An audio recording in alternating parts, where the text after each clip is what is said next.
এই যে চোখটা যে তুললো, চোখটা তুলে ওনারা অন্য টাকায় বেচে দেবে, কালকে কারোর কিডনি নিয়ে বেচে দেবে। যাই হোক, সকালবেলা ঘুম থেকে উঠে আমি এই নিউজটা দেখি যে একটা হসপিটালে একটা মৃত বডির চোখ চুরি হয়ে গেছে।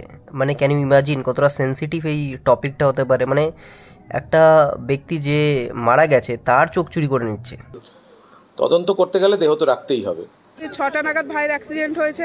অ্যাক্সিডেন্টের সময় আমরা যে এনেছি, আমাদের কাছে ফটো আছে, প্রুফ আছে যে ওর চোখ দুটো কিন্তু অক্ষত আছে, চোখে কিচ্ছু হয়নি। তা কালকে থেকে মানে আমাদের কোনো থানার ইনভেস্টিগেশন হয়নি বলে আমরা পোস্টমর্টমটা করতে পারিনি।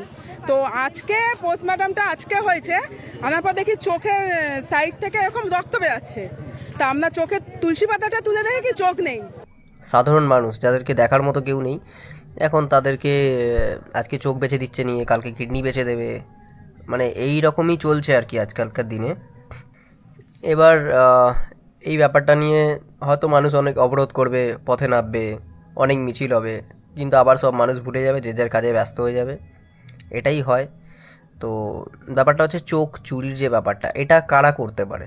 মানে আমি বা আপনি বা যে কোনো সাধারণ মানুষের পক্ষে কি সম্ভব কারোর চোখ চুরি করে নেওয়া? নিশ্চয়ই নয়। যে এই চোখটা বার করছে সে ডেফিনেটলি একজন খুব বড় ডক্টর বা কোনো সার্জেন্ট হবে, যার প্রচণ্ড এক্সপিরিয়েন্স এইসব ব্যাপারে। তো তারাই এই সমস্ত করতে পারে। তো এটা সাধারণ মানুষকে বোঝা দরকার, যে করেছে সে একজন বড় মাপের কোনো ডাক্তারই হবে। আর হসপিটালে আমি জানি না, এত উন্নত প্রযুক্তি হয়ে গেছে যেখানে আমার বাড়িতে সিসিটিভি লাগানো আছে, কেন একটা হসপিটালে সিসিটিভি নেই?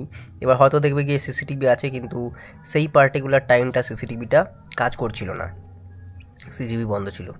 এবার এইটার যে আনসার দেবে যে কেন সিসিটিভি বন্ধ ছিল বা কেন, এগুলো জবাব দেওয়ার মতো কেউ নেই।